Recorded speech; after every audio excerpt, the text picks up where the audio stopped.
آج سے ہزاروں سال قبل جزیرہ عرب کے جنوبی علاقوں میں یمن کے کردونوا میں ایک شہر آباد تھا جس شہر کو سبا کہا جاتا تھا، اور اس شہر میں رہنے والے تمام تر لوگ جو اس شہر میں مقیم تھے ان تمام تر لوگوں کو قوم سبا کے نام سے پکارا جاتا تھا۔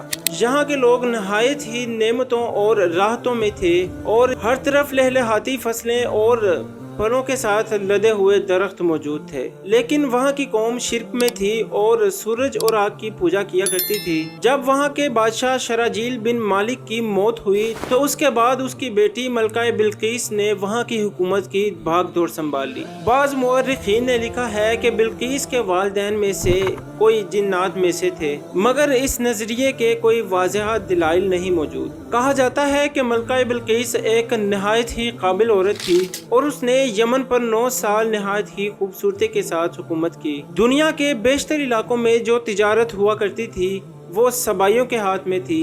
یہی وجہ تھی کہ یہ قوم نہایت ہی دولت مند تھی، مگر یہ وہ دور تھا جب مشرق سے مغرب تک ایک عظیم بادشاہ کی طاقتور حکومت اور اس کے جاہ و جلال کا ڈنکا بجتا تھا، جسے تاریخ میں سلیمان ابن داؤد کے نام سے جانا جاتا ہے۔ حضرت سلیمان علیہ السلام کی حکومت دنیا کے بیشتر ممالک میں تھی اور دارالخلافہ شہر یروشلم تھا۔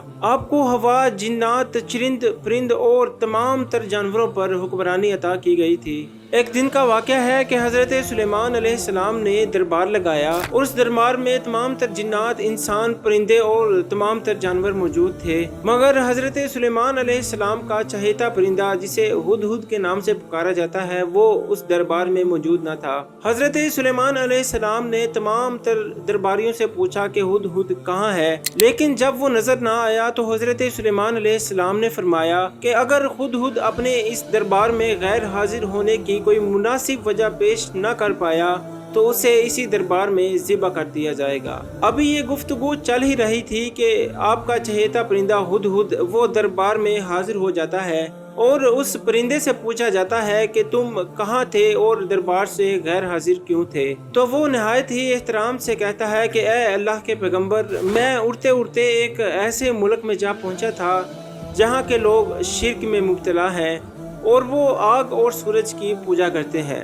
اور ان کی ایک رانی ہے جسے وہ بلقیس کے نام سے پکارتے ہیں، اور وہ ملکہ بلقیس جو کہ ایک بہت بڑے تخت پر بیٹھ کر حکومت کرتی ہے۔ اس کے اس بڑے سے تخت پر بہت ہی قیمتی ہیرے اور جواہرات لگے ہوئے ہیں اور اس کے پاس آرائش و نمائش کا تمام تر شاہی سامان موجود ہے۔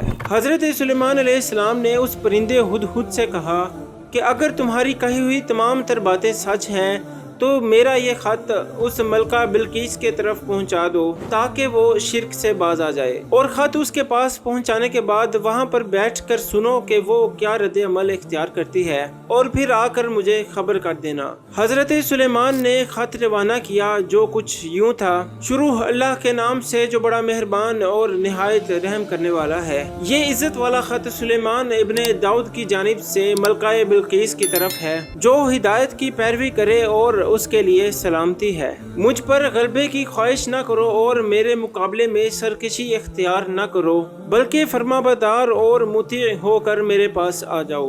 یہ خط دراصل ملکہ سبا اور اس کی قوم کے لیے دعوت اسلام تھی۔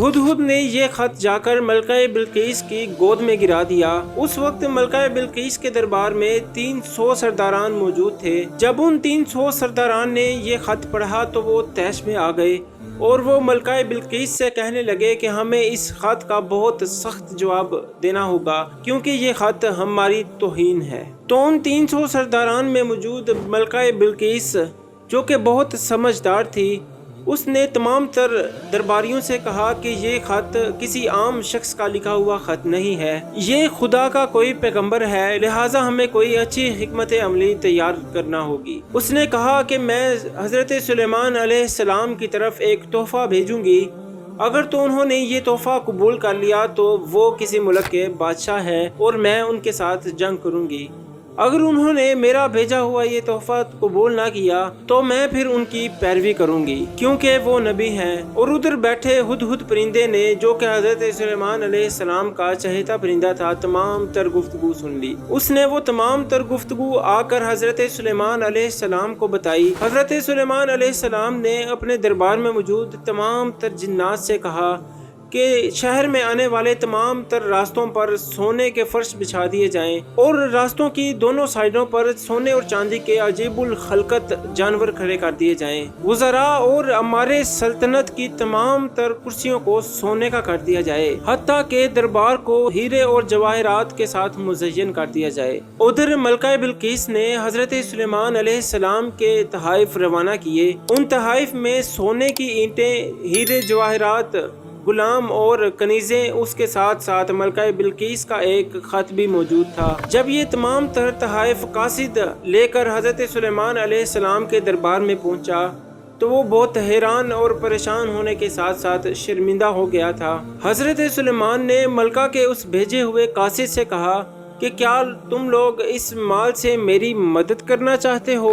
मगर देख लो, जो कुछ अल्लाह ताला ने मुझे दे रखा है वो इससे ज्यादा है जो तुम्हें दिया गया है, लिहाजा तुम्हारा तोहफा तुम्हें मुबारक हो। तुम अपने तमाम तर तहाइफ लेकर वापस लौट सकते हो और अपनी मलका से जाकर कहना कि हम एक जबरदस्त लश्कर लेकर आने वाले हैं। जब ये खबर मलका बिल्किस तक पहुंची तो वो समझ गई कि वाकई ये अल्लाह के नबी हैं, लिहाजा उसने जंग को तर्क करके हजरत सुलेमान अलैहिस्सलाम के दरबार में हाजिर होकर अपनी इताअत की यकीन दिलाने का फैसला किया। जब ये बात हजरत सुलेमान अलैहिस्सलाम तक पहुंची तो हजरत सुलेमान अलैहिस्सलाम ने अपने दरबार में मौजूद तमाम तर दरबारियों से कहा कि तुम में से वो कौन है जो मलका का तख्त उनके मुती होकर आने से पहले मेरे पास ले आए। एक दियो हैकल जिन उठा और वो कहने लगा कि आपका ये दरबार बर्खास्त होने से पहले मैं ये मलका बिल्किस का तख्त आपके पास ले आऊंगा, क्योंकि मैं इसकी कुव्वत रखता हूँ और मैं अमानतदार भी हूँ।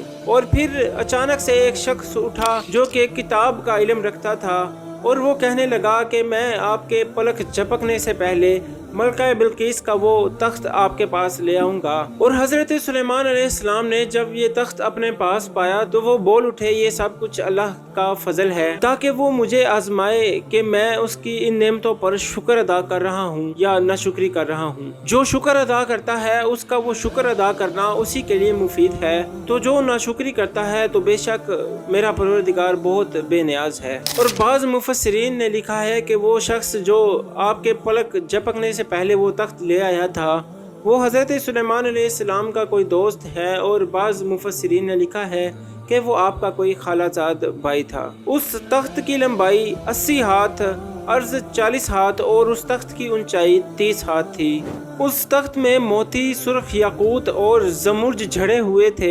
हजरत सुलेमान ने उस तख्त में रद्दो बदल कर दिया और उसे पहले से भी ज्यादा बेहतर बना दिया। और हजरत सुलेमान अलैहिस्सलाम ने एक इमारत तैयार करवाई जिसका फर्श शीशे का था और उसके नीचे पानी मछलियों के साथ अपनी पूरी आबोताब के साथ बह रहा था।